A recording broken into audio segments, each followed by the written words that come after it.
transition, you could introduce him. So I'd like to also warmly welcome Kareem. Let us welcome Elena. Hi there, my name is Nathan Hassall, and today we have a special video for you. By the end of this video, you will have learnt so much about the craft of poetry and how to write better poems, and just get an insight into how some of the people who are shaping contemporary poetry think about the art today. So today we have Buxie, Kareem Tayyar and Elena Karina Byrne, each of which we do a Q&A with. If you're new here, please know that we will be uploading more performances of our featured poetry readers at Caffeinated Verse. So do click subscribe and hit the bell button to keep up to date with all the different poetry things we have going on in Malibu and all the poetry videos I make here with my wife, Rachel. Grab yourself a cup of tea and let's get going.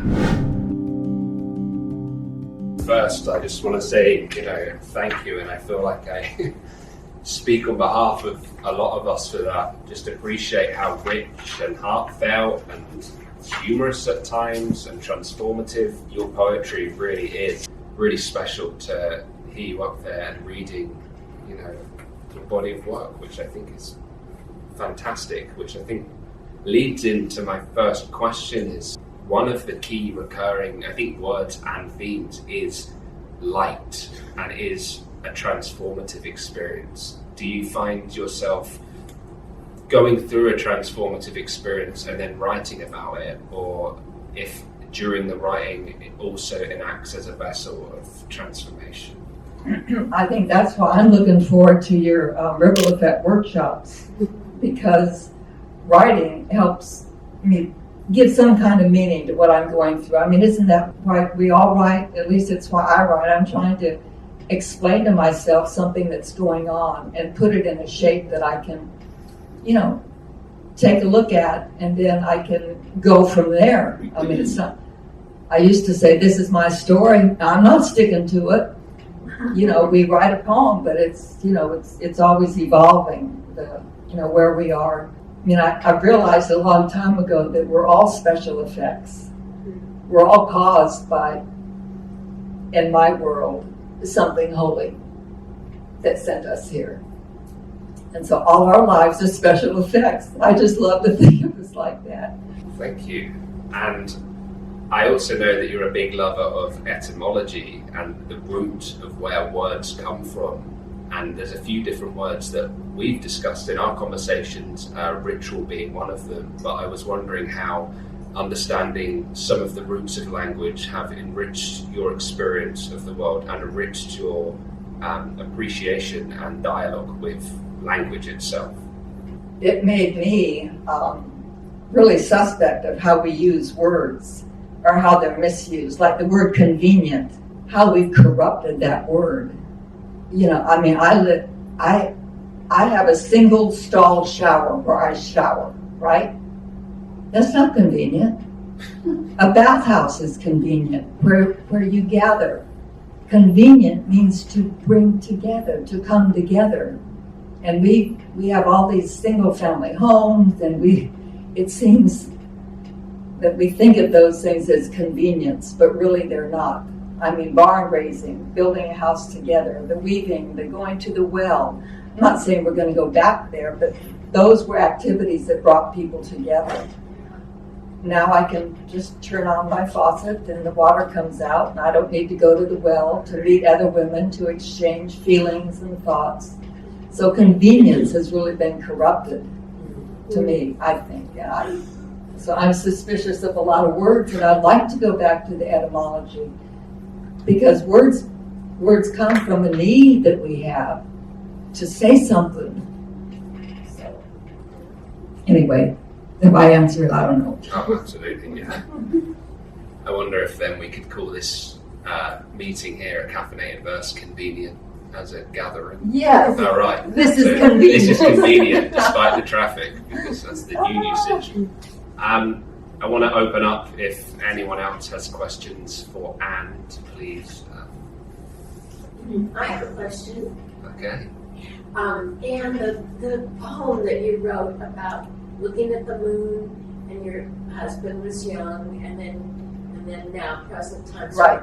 Tell me about that a little more, where you were. Well, you know what? I wrote it a while ago, and I remembered at the time that Rick just asked me, what's wrong with you?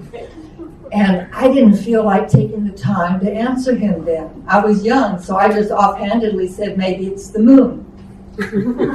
And what could he say? He was just quiet. And then it's so many years later that I read the article about the moon is actually receding from the earth an inch and a half a year. And our seasons and everything are going to become more erratic as she does that. And probably even personally, who knows? And I just felt there was something about that I wanted to say. The kind of lunar regard that you settle into.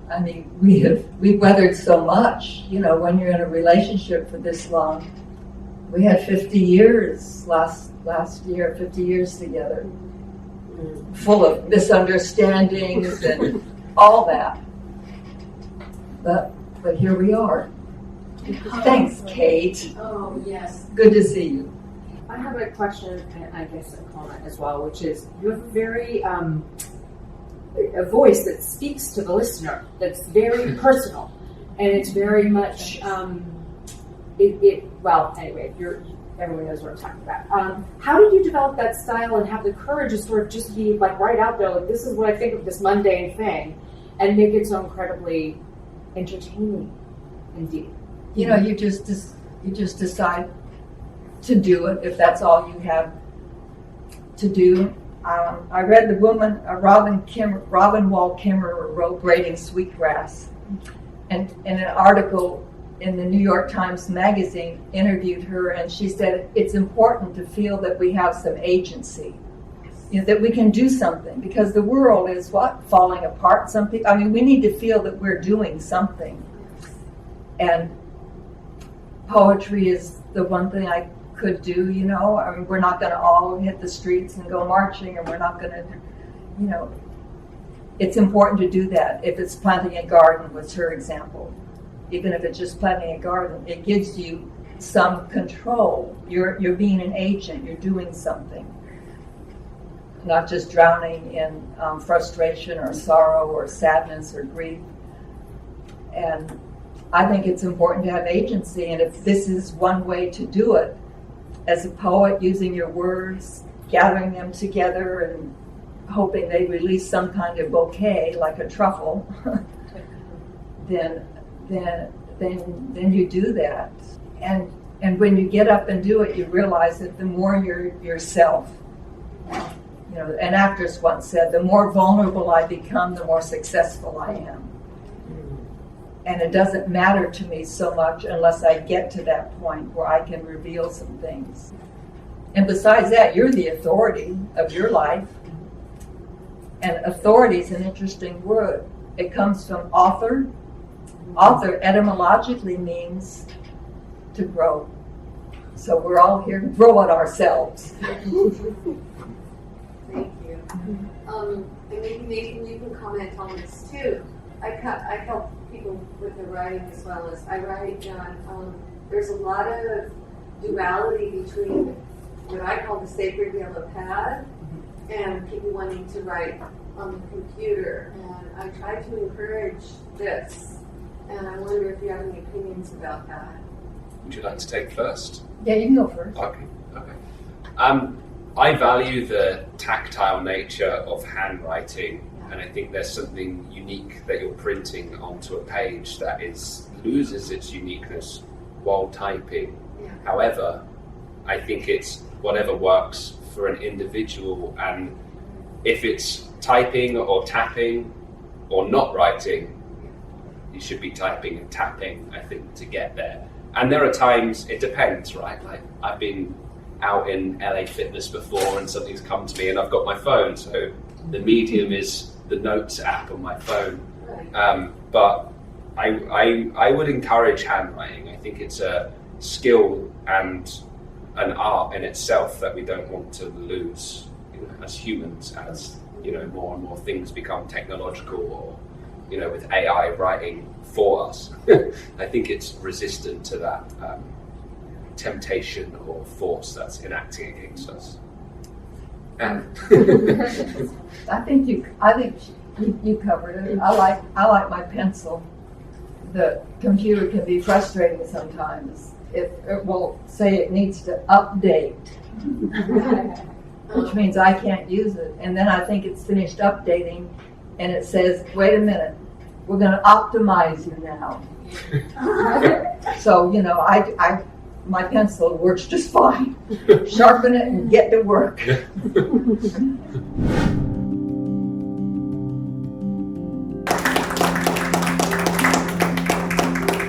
Thank you, Kareem. Yeah, I'd like to open up the floor to some questions. How old were you when you wrote your first poem? Well, it's funny. I mean, so the first poems that I remember writing, I was in my mid-20s, 25, 26. But I was helping my mother move about 2 years ago, and I was going through her garage, and she's kept everything. And I did find a lot of like little poems from when I was even 6 or 7 that I have no kind of memory of. But so clearly it was always, I guess, kind of in the orbit for me. When my dad had come to this country, he had loved the city he was from in Iran. Shiraz is like a very kind of famous city of poetry. A lot of the ancient poets like Hafez and Sadi and stuff are from there. And so he had a lot of poems memorized. And so when I was a little kid, like before I would go to sleep, sometimes he would just kind of recite them to me. And so I definitely was kind of I always really enjoyed that. And so I think even years before I started to actually write, that stuff was always in my head, I think, in a way. Real quickly, do you find that you write poems and they don't have to work on them much, and they kind of come out 90% the way they're finalized, or do you have to work on poems a lot? So I know everybody kind of has a different method for this. I actually give myself a rule where I never go back and rework on a poem. So I have to sit down, start it, finish it, and edit it in one sitting. Because what I realized the first couple years I was writing poems, I over-edited, and I found up noticing that then kind of what I liked about the poem initially, I kind of just like ruined. And a friend of mine around that time who was a musician had this great line where he had said, he said, I've never heard an album that I felt was underproduced, but I've listened to a lot of albums that felt overproduced, where they were too busy. And so I never go back. Like if I go back later and see one that I didn't think kind of worked exactly well, I'll just write a new poem. But I know that's different for everyone, but I definitely don't like to kind of go back and edit. Then it's just like you can get in this mindset where you're going to edit it to death in a sense, and I've certainly done that at times. Thank you. Yeah. Hi. Hi. You read, "The room becomes a sky that has never known rain." And I just found your work so moving and beautiful and tender and deep and uplifting, like uplifting without being sentimental. Oh, I appreciate that. So is that by intent?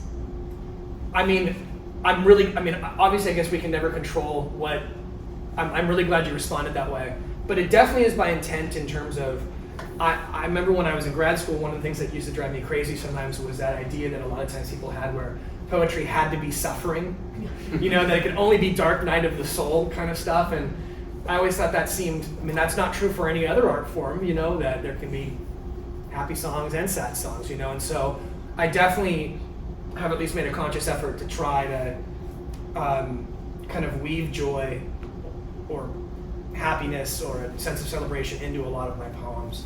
Because also then I feel like then when you do write something that's sad or that's full of longing, I think it carries more weight, because it's rare in a sense. So that's certainly something I strive for. I don't know, sometimes I guess I'm more successful than others, but I'm glad you found that.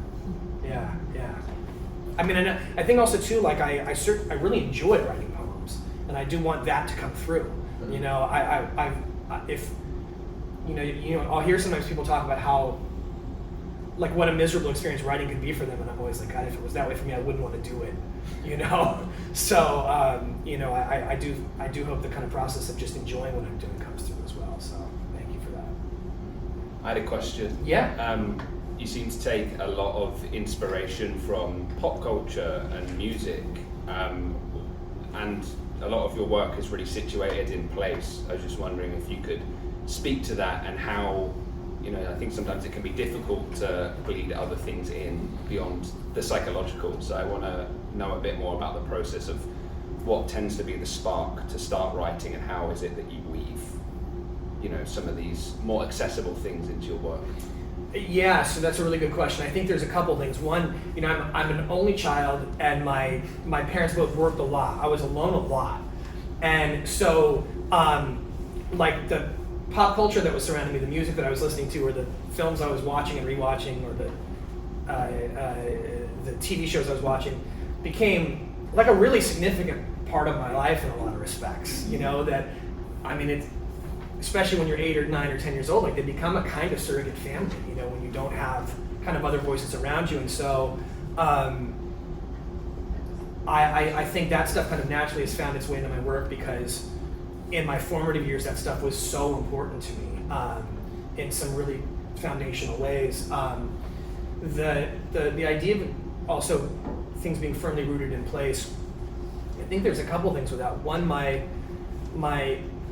you know, I mentioned my dad came here and he was about 18 or 19 years old, and to him this was like a brand new world. I mean, he might as well have been landing on Mars. You know, he came here alone, he didn't know anyone, he couldn't speak the language. And my parents were very young when they had me. So when they had me, he was still pretty new to this country. And so he had a kind of very wide-eyed sense of everything that he was processing, and I think I picked up on a lot of that. And then the second thing is my grandfather's job for, you know, the 50 years of his career was he was a city surveyor for the city of Los Angeles, and I spent a lot of time with he and my grandfather, and he would take me on these long walks across the city and just kind of point everything out to me. And so I feel like having those two dual experiences, like I definitely became like a very intensive looker, you know, that I was always just kind of like hyper aware of everything, because I think the two kind of central men in my life, that's kind of how they process their surroundings in some very intensive ways. And so I even find a lot of times when I'm writing that, like, when I'm describing a sense of place, I am kind of seeing it through their eyes in a sense. And so I think that's why a lot of those details have kind of come about. I think, did I miss your hand back there? Yeah. That's okay. Hi. Hi. I resonated with your comment about when you read your pieces, they kind of leave you, and I've had that experience too. And can you speak a little to that process? Yeah. That's a really interesting experience, isn't it? I mean, it's part of the beauty of art is that, you know, you only have so much control over it, and we definitely have no control over how people receive it. And I think that can be a really freeing thing. That, like, you know, there's so many things in our lives that we have to control, and that we have to be kind of, you know, kind of always on top of. And I kind of love the idea of like something inspiring us and just kind of coming through us, and then you just kind of you allow that to happen, and then you let it become what it's going to be. Yeah. You know, there's that great, I think it's Billy Collins, that great Billy Collins poem about teaching his students poetry, and he's like, it's an introduction to poetry class, and he says, all my students want to tie the poem to a chair and beat it with a hose until it gives up its meaning. And he's like, that's not how it works, you know. And I think that's good advice, not just for reading, but for writing, right? Is to just kind of let whatever is going to happen come through you. I'm guessing you've had this experience too, right? Where the poem that you wind up writing is not the poem you thought you were going to write. And it's like you can either try and force it back into being what you wanted, or just kind of like, well, this is what it is, you know. It's funny, even, you know, you mentioned in my bio, I wrote a young adult novel 5 or 6 years back, and like that was not supposed to be a young adult novel. And then 40,000 words in, you realize, wow, this is a young adult novel. Like something else is spoken, and it's not really up to me at this point. You know? What was it supposed to be? It was. I thought I was writing this kind of really like high-level literary, you know, and then I kind of had this one. I'm like, well, that's not what this is, you know. I like it, but I'm going to have to kind of be okay with what it's become, you know. Does the muse humble you? Totally. Well, especially too when then you have, like, I had a friend of mine read it, kind of when it was a draft, and she's like, oh, it's a young adult novel. And I was like, yeah, I guess so. Like, at that point, you just kind of have to go with it, so. I just want to finish on that. The poem Sure. says almost like a triangle inside of me, and then when I read it out loud, it's gone. I love that. It's dissipated. It's transformed into something else. And I really resonated when you said you can't remember your poems, because that's the same feeling. It's a beautiful feeling, especially too, because then what happens a lot of times, I mean, I've certainly had this happen where, like I remember a few years back, I was speaking to like a class of undergraduates who had read one of my books, and what they were observing about like certain recurrent themes in the book had never occurred to me. Because like you're almost too close to it that you don't know what you have. But then like hearing them talk about it and the way they received it made me feel closer to stuff that I had produced.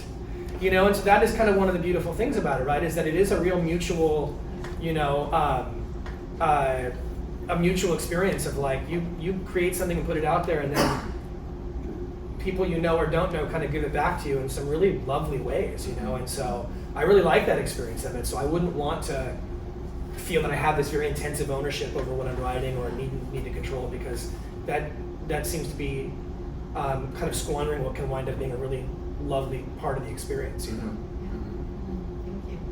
All right. Well, Kareem Tayyar, thank you.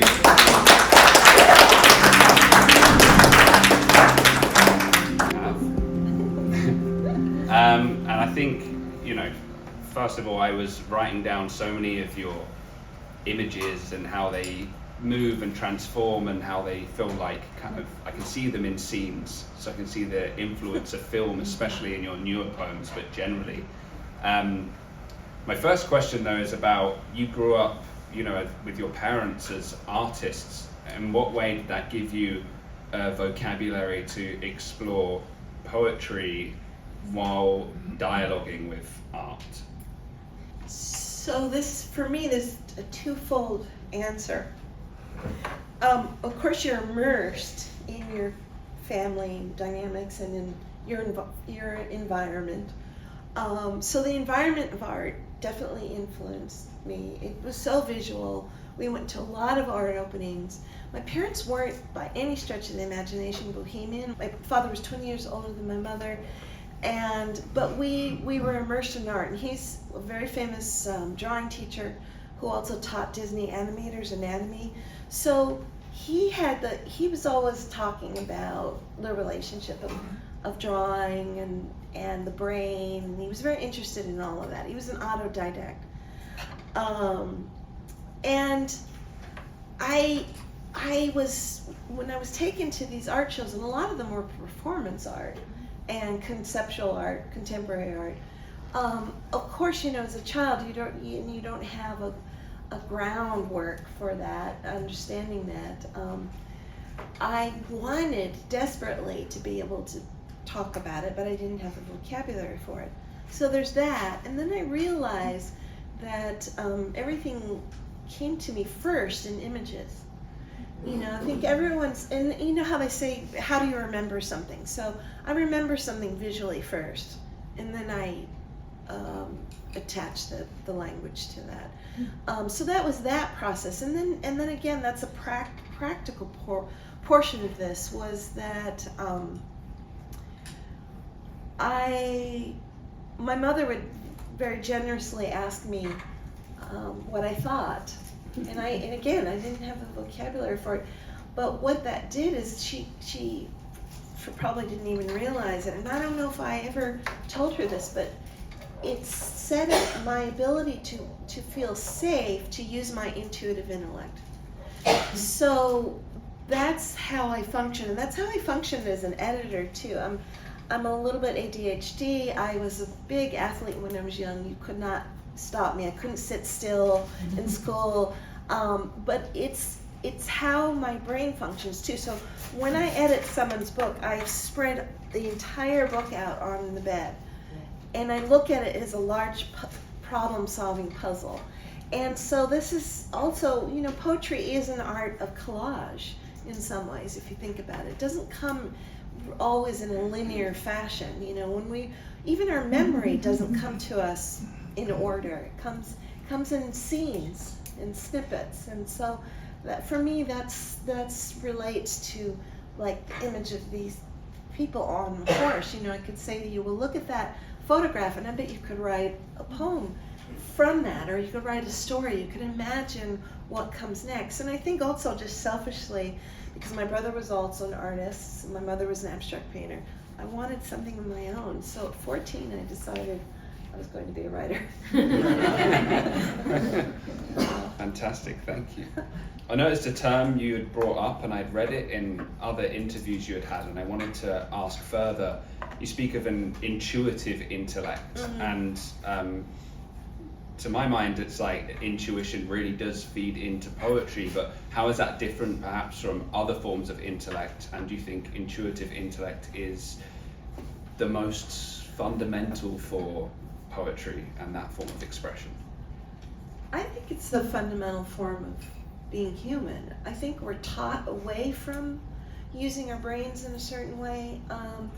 There was this psychologist, I think his name is Heinz Werner. He had a very old book that's no longer available, but it was called The Psychology of Mental Development. And he said that children under the age of 5, schizophrenics, truly primitive cultures, and poets all thought in the same way, which is to say that they didn't separate themselves from the environment that they were in.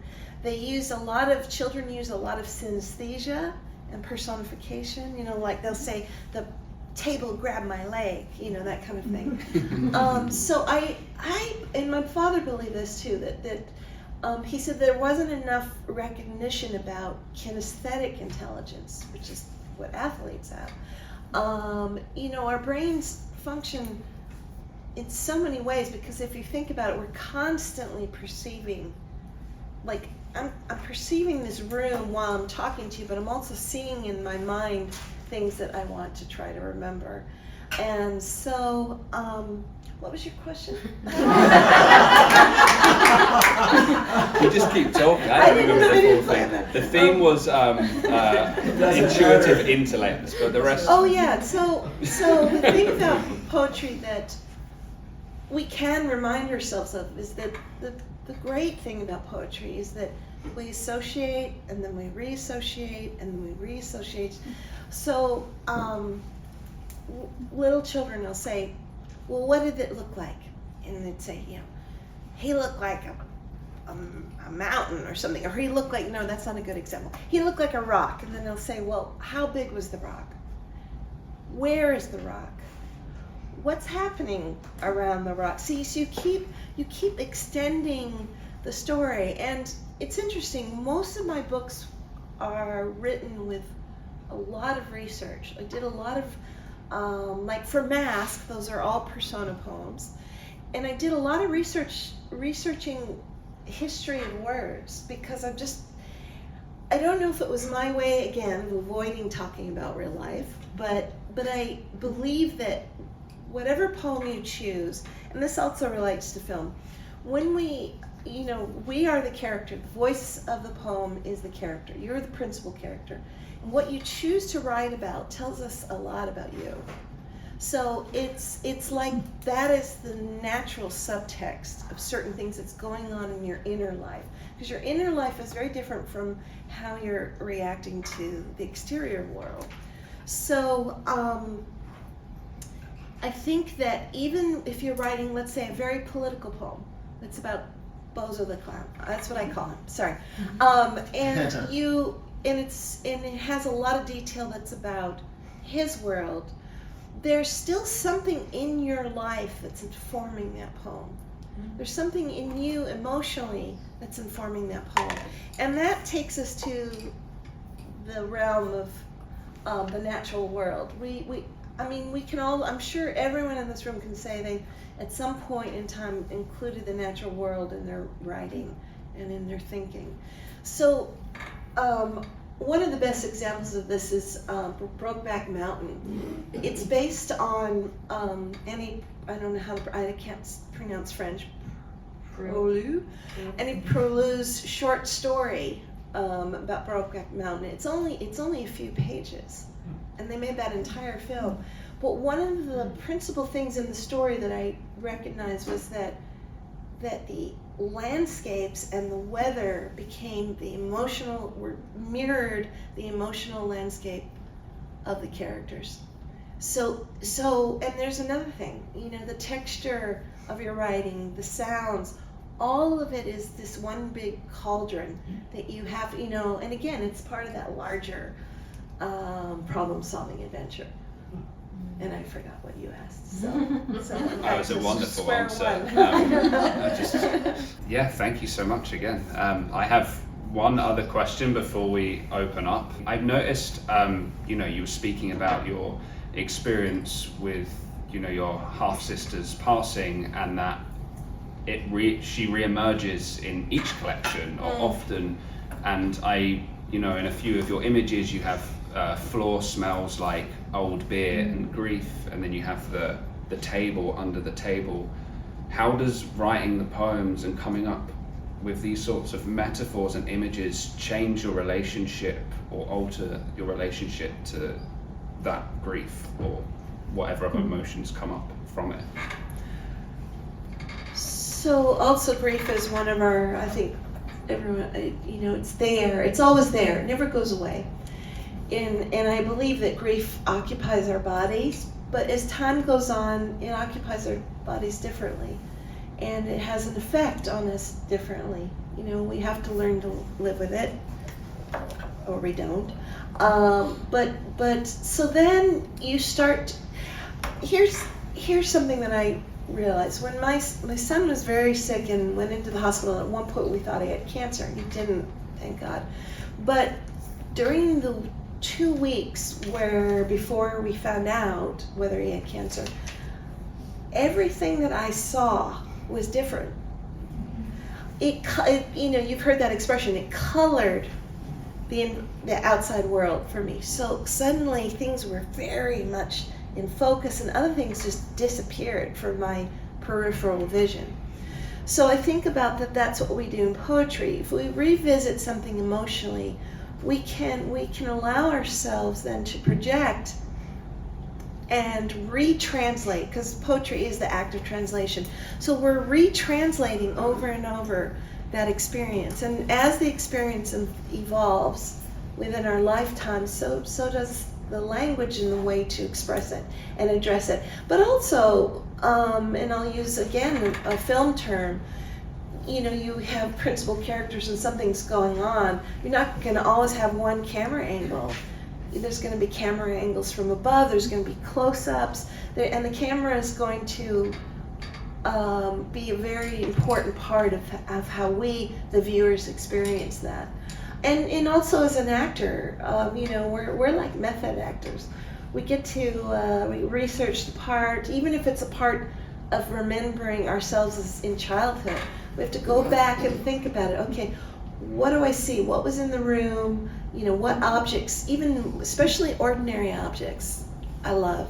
Because ordinary objects take on unusual qualities in your memory when in relation to something happy or sad, or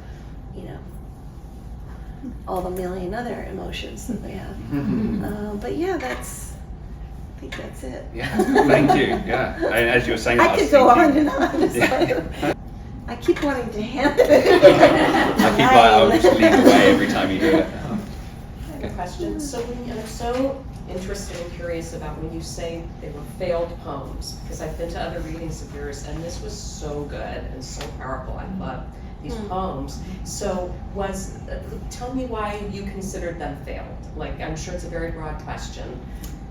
Either, well, as you know, a lot of my work is very dense and sometimes very abstract, or it was. I'm trying not to do that anymore, just for my own sake, because it's like when you try something new, it's like getting with a trainer and you suddenly discover you have muscles you didn't even know you had. But I'm gonna also, I'm sorry, I'm like the queen of quotes, but I'm also gonna quote a poet you might not know, but he was very famous when I was starting out at Sarah Lawrence, Michael Ryan.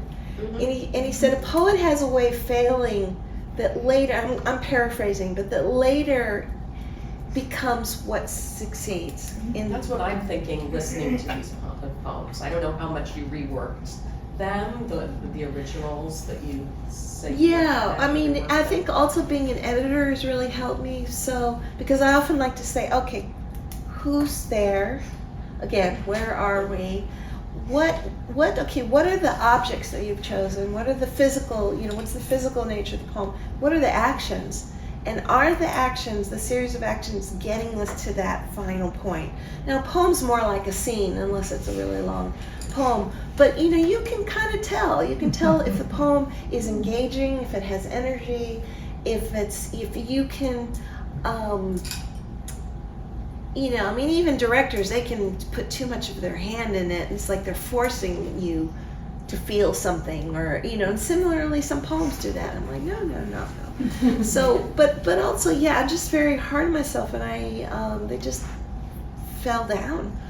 But thank goodness I saved them, because so many of them I didn't even remember. And I went back and thought, oh, okay. And often, and one of the things that I like to do, and he'll know this, is I was recently, and I know she won't mind saying, was recently working with Kelly Russell Agaddon, and she gave me more than a manuscript. She gave me like enough for 2 manuscripts, and I showed her how, because as an artist, even if you change the way you paint or the way you work with material, it's eventually you're going to find that some of the color palette is going to be, you're going to keep returning to. Certain objects you're going to keep returning to.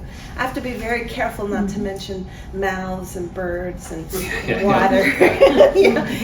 But these things, there's a reason for that. And so we, it's part of our own very private vocabulary. So I was happy to see, things that I didn't remember. And I saw that there were some similarities, but I wanted to rework it. And again, it's about like finding a double connection, finding a connection with something personal, but also finding a connection to the thing itself, because it has its own life. My first professor, Thomas Lux, who was so brilliant, first teacher, said, once you write the poem, it no longer belongs to you. So, yeah. One more question before we break? Yeah. What did you mean by intuitive intellect? I didn't quite understand that. Like free association, finding, like allowing your mind to put disparate things together, because that's it's juxtapositions especially, or metaphor, is very much, I think, based in the intuitive intellect. It's like we do, now they say, the scientists say, my daughter got very grumpy with me about this, but scientists say that the memories don't actually live in your brain, that there's something happens that makes you trigger the brain in a way that fires the brain to bringing the memory back. But I'll say, we have a warehouse in there. We have a warehouse, and so you're trying to access it. One of the things, you probably saw one of my old interviews, is I used to rock when I first started writing, because I felt like I was rowing toward my subject. I kept thinking, okay, I can feel it, I can see it, I think I know where I'm going, I'm not sure. A lot of writers, including another former Poet Laureate, Stanley Kunitz, who was so amazing in being able to speak about poetry, but like he said, words are so erotic. They never tire of their coupling. But he said, a lot of writers don't know what they're going to write about until they get into the poem. You don't know what your memory is going to be like until you get into the memory, So that's, to me, what the intuitive intellect does. It's not rote learning. It doesn't go from, linear. It doesn't have a linear path. My brain certainly does not follow a linear path. So, but it's interesting. It's a survival technique if you think about it. As children, I think we realize certain things, vulnerabilities that we have, and either we can flounder in it, or we can try to use that to work. Like I used my athletic prowess to survive the death in the family and how it was impacting. I was able to, and this is, I don't mean to make it light, this was a way of getting my yayas out. I was able to physically work through my grief and my frustration and all of those things. So I think children, I think we naturally kind of gravitate. I think that Rilke, I'll end with this. So we have an amazing poet in the audience, Lois P. Jones, and also Rilke expert. I know she doesn't like it when I say that, but so in his letters, letters on Cézanne, and again I'm paraphrasing, he said, but every artist works until they get to the point where it's the necessary, irrepressible, definitive utterance of the self that must be, something like that. The necessary, irrepressible. It's like you can't, you have to have it, you have to do it, you feel it, you have to let it out. And that's not to say that art is therapy, but it's certainly, I think we're very lucky to have our art. Especially, I don't know if you felt that way during COVID, but I was thinking about people that didn't have a relationship to the imagination or to something personal that they could escape with. It's certainly because COVID was a time when we had to escape with our art. And our loved ones. And thank you so much for braving the rain and for being here. All right, thank you. Lovely audience. Thank you, Elena.